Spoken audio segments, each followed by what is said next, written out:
Hola estudiantes, vamos a dar inicio a la solución del taller propuesto para el trabajo de esta semana de estados financieros consolidados. Pero antes de entrar en materia, he considerado necesario hacer un recorderis, un recuento de un tema que es la contabilización de inversiones en compañías asociadas. Para eso he preparado este archivo que tiene tres escenarios. El primer escenario lo tenemos acá, en este momento lo estoy sombreando. En este escenario estoy planteando la siguiente situación. Una empresa decide hacer una inversión en otra compañía, decide comprar acciones de otra compañía, y entonces para ello va y revisa los estados financieros de la compañía y encuentra que va a comprar y encuentra que esa compañía tiene un patrimonio compuesto de la siguiente manera.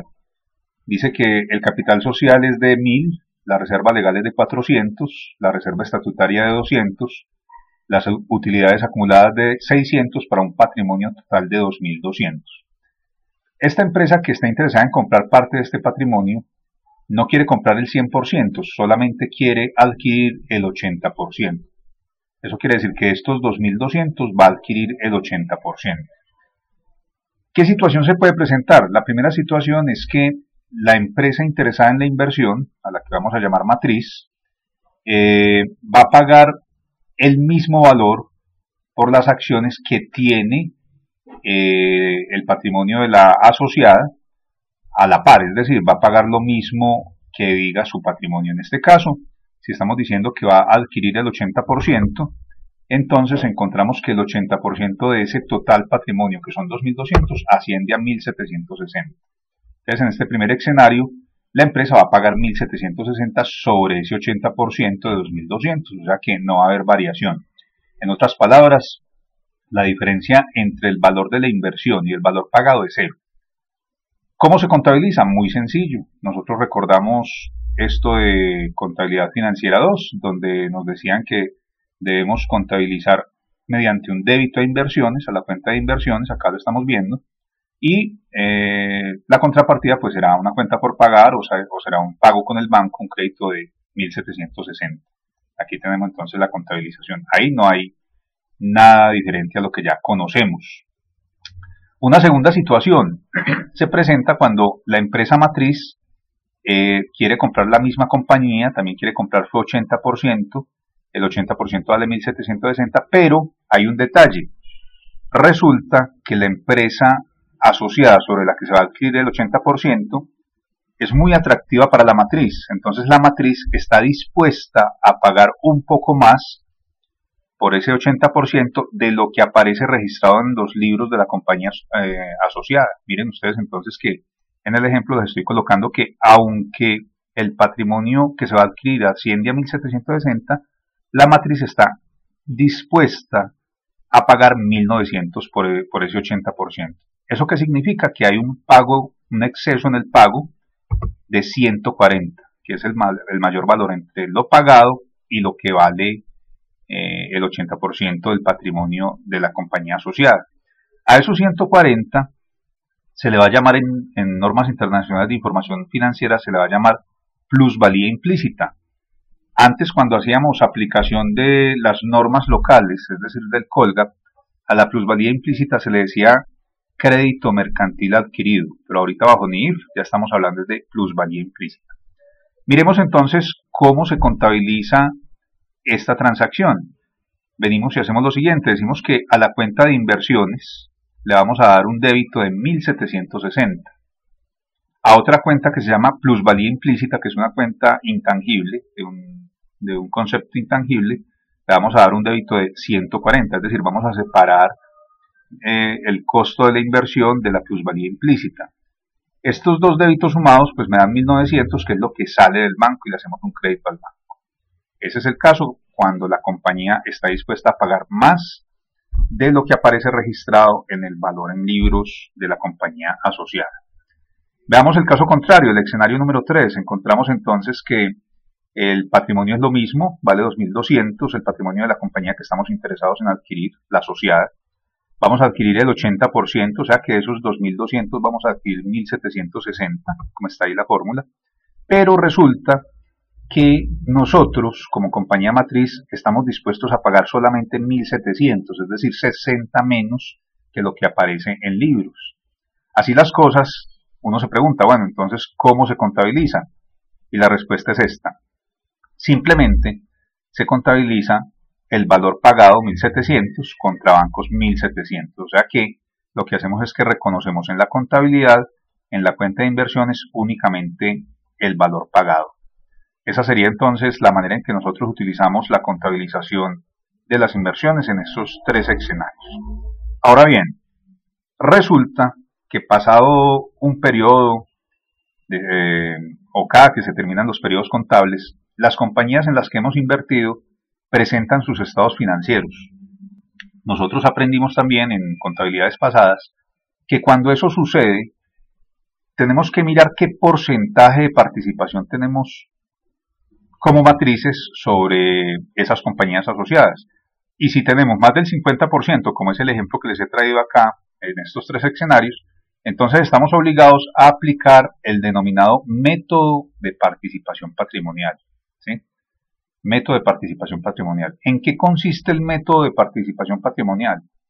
Consiste en que cuando la compañía asociada presente sus estados financieros, nosotros vamos como matrices a tomar esos estados financieros, los vamos a leer, vamos a mirar cuánto fue la utilidad o la pérdida y vamos a calcular la participación que tenemos sobre esa utilidad o sobre esa pérdida, y aunque no nos hayan dado un peso de dividendos o aunque nosotros no hayamos tenido que pagar un peso por las pérdidas de la compañía asociada, a pesar de que no hayan habido transacciones económicas, vamos a reconocer esas variaciones porcentuales en nuestra contabilidad como matriz. Veamos un ejemplo para que recordemos eso. Entonces, haciendo aplicación del método de participación patrimonial, vamos a proponer un escenario donde la compañía sobre la que invertimos, es decir, la asociada, ha presentado un estado de resultados donde ellos dicen haberse ganado 500 de utilidad, ¿cierto? Entonces, el método de participación patrimonial me dice, usted toma esos 500 y calcula qué porcentaje de participación tiene. Pues el ejercicio me decía que yo tengo el 80%. Entonces me pregunto, ¿cuánto es el 80% de esos 500 que se ganó la compañía asociada? Vengo y hago el cálculo y digo 500 por el 80% me da 400. ¿Eso qué significa? De esos 500 que se ganó la asociada, yo tengo derecho a 400 por utilidades. El método de participación patrimonial me dice que aunque yo no haya recibido un solo peso, yo estoy obligado a registrar en mi contabilidad esa variación de mi inversión, porque esa compañía se ganó esos 500, yo tengo derecho a esos 400, que es el 80% que corresponde a mi participación. ¿Cómo se contabiliza? Entonces mírenlo acá, la contabilización. Venimos y decimos, esos 400 que me pertenecen a mí, lo voy a llevar como un mayor valor de la cuenta de inversiones, ¿sí? Un débito de inversiones. Y la contrapartida, yo me tengo que preguntar cuál es el origen de ese aumento patrimonial de mi asociada. Y si la respuesta es que el origen de esos 400 proviene de utilidades de la compañía, entonces la contrapartida va a ser una cuenta de ingresos que se llama, la subcuenta se llama método de participación patrimonial. Aquí estamos haciendo el registro del crédito de 400. Observen ustedes que esto entonces tiene un efecto muy interesante, y es que a pesar de yo no haber recibido un solo peso, estoy incrementando el valor de mi inversión, en este ejemplo en 400. Y de manera directa estoy impactando el estado de resultados, porque estoy acreditando la cuenta de ingresos. Recuerden ustedes que cuando una cuenta de ingresos se acredita, quiere decir que el estado de resultados se aumenta, es decir, estaríamos mostrando como una mayor utilidad.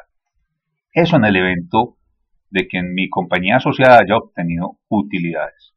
Pero ¿qué pasa cuando se presentan pérdidas? Es el ejemplo que les traigo acá. Cuando se presentan pérdidas, entonces también tenemos que reconocer esas pérdidas proporcionales en nuestra contabilidad como matriz. Venimos y decimos, vamos a suponer que nuestra compañía asociada perdió 200 en el periodo en que se presentan los estados financieros de ellos. Entonces yo digo, bueno, yo tengo participación en un 80% sobre esos 200 de pérdida. ¿A cuánto equivale? 200 por el 80% me da 160. Y la parte interesante, ¿cómo contabilizamos eso?